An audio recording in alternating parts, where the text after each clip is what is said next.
Colombianos, lamentablemente ya no fue por la justicia colombiana, sino que será seguramente por la justicia internacional.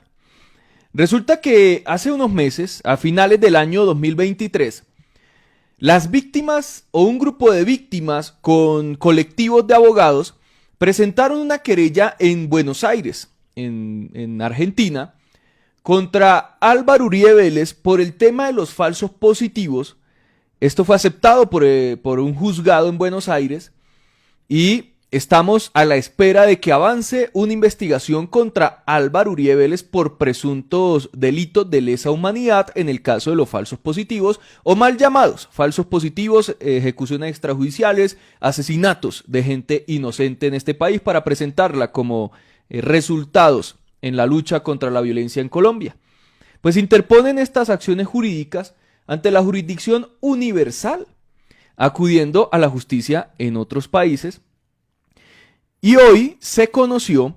que ese juzgado de Buenos Aires aceptó, reconoció, mejor dicho, a las víctimas que interpusieron la querella contra Álvaro Uribe Vélez. ¿Esto qué connotación tiene? Pues las víctimas y todas las víctimas que puedan entrar en este proceso van a poder aportar en las diferentes etapas sus testimonios, sus evidencias,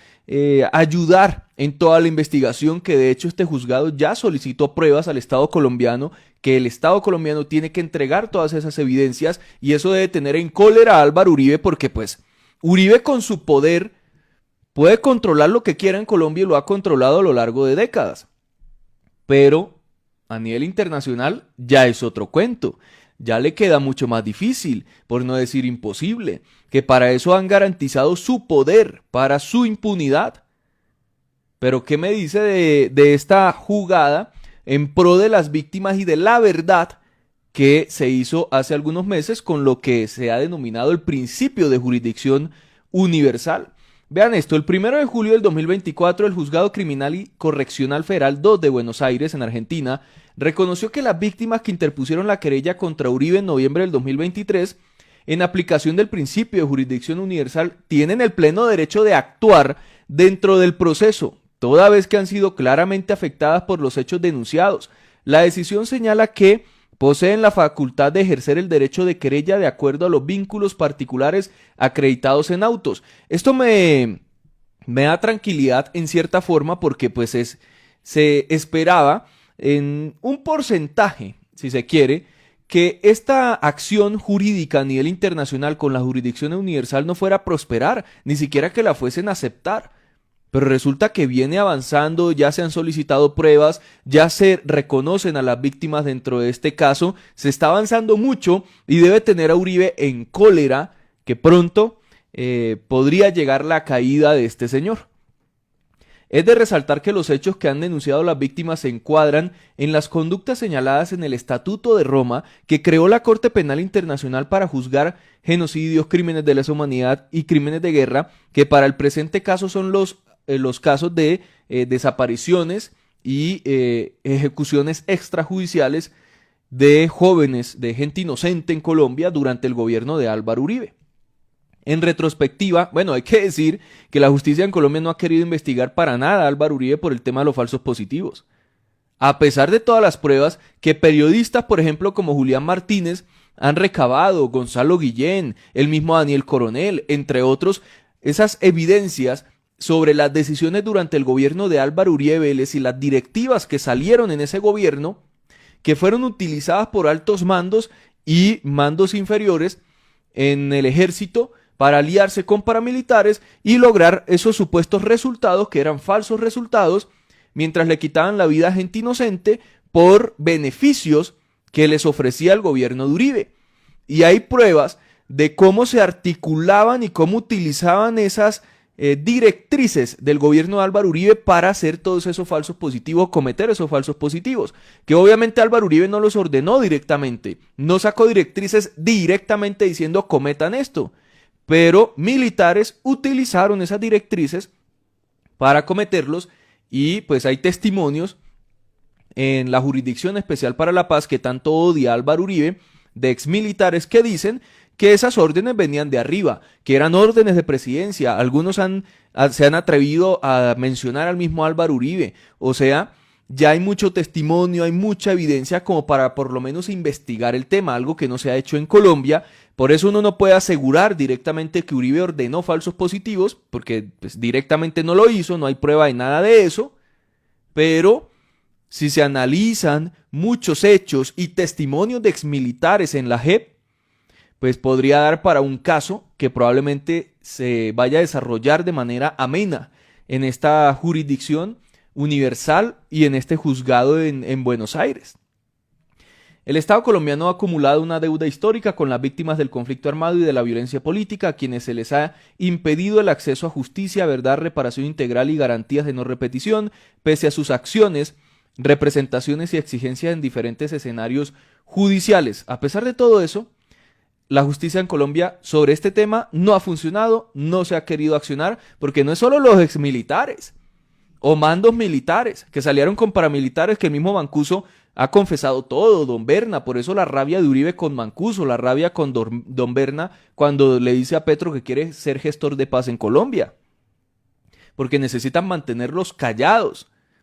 Que esta gente tiene testimonios y evidencias de cómo se aliaban con los militares para los falsos positivos, militares que les daban órdenes a los paramilitares, o el mismo DAS daba órdenes para esos falsos positivos. Bueno, debo decir que uno de los colectivos, o sea, Alvear Restrepo, está detrás de, o ayudando a las víctimas, en este caso, y Uribe odia también a ese colectivo y los ha atacado, perseguido, estigmatizado, los ha puesto en riesgo, todo por estas labores que hacen por la verdad y la justicia en Colombia. Esta es una de las tantas razones por las que las víctimas y organizaciones no gubernamentales interpusieron esta querella contra Uribe por la permisividad, autorización e incitación en la perpetración de crímenes como las ejecuciones extrajudiciales y la desaparición forzada durante su mandato, es decir, por permitirlos, por autorizarlos o incitarlos a cometer, es decir, los falsos positivos, fue que se interpuso esta querella contra Uribe. Duro, fuerte lo que se le viene a Álvaro Uribe ahora tener que responder a nivel internacional. Recordemos que la acción judicial se presentó en el marco de la jurisdicción universal, la cual permite investigar y juzgar a autores de crímenes perpetrados en cualquier lugar del mundo, quienes no hayan sido investigados en sus propias naciones. Si la justicia en su país no funciona, entonces se puede acudir a esta jurisdicción universal, a este principio. 8 meses después, el 1 de julio del 24, se conoció la resolución expedida por parte de la juez o del juez federal, Sebastián Ramos, en la que admite la condición de víctima a las partes querellantes dentro de la causa penal. Este reconocimiento brinda la posibilidad de llevar a cabo diferentes actuaciones dentro del proceso con el propósito de aportar y practicar pruebas dirigidas a esclarecer pues todos estos hechos victimizantes y posibles responsabilidades penales. Además, con relación al grupo de víctimas que aún se encuentran sin identificar, se abre la posibilidad de acudir a expertos o expertas que contribuyan al establecimiento de su identidad y la localización de sus familiares. Es decir, que más víctimas entren a esta jurisdicción o que se encuentren más víctimas, porque todavía hay mucha gente esperando en Colombia a sus seres queridos desaparecidos y resulta que los tiraron en fosas comunes o los presentaron como falsos datos de bajas en combate, pero los tiraron a fosas comunes y no los encuentran. Entonces, lograr encontrar esas víctimas, que ya la JEP ha avanzado en ese esclarecimiento y en encontrar a todas estas víctimas, que dio pues una cifra, 6.402 falsos positivos de todo lo que han encontrado, pero algunas organizaciones han hablado de 10.000. O sea, eso es una vaina terrible, eso es un caso de genocidio en Colombia prácticamente, caso de lesa humanidad. Nunca investigado, políticamente hablando, políticamente. Es importante recordar que una vez presentada la querella el 13 de noviembre del 23, el juez emitió un exhorto dirigido a la Fiscalía de la Corte Penal Internacional solicitando información a ver si había algún examen preliminar o están indagando a Álvaro Uribe Vélez por estos casos de falsos positivos. Sin embargo, la CPI, la Corte Penal Internacional, la Fiscalía de la CPI, dijo no hay ninguna investigación o examen preliminar contra Álvaro Uribe Vélez. Para el 19 de diciembre de 2023, el fiscal Carlos Stornelli había presentado ante el juez una solicitud de practicar pruebas en la investigación contra Álvaro Uribe. denunciada por estos crímenes de guerra y de lesa humanidad, quien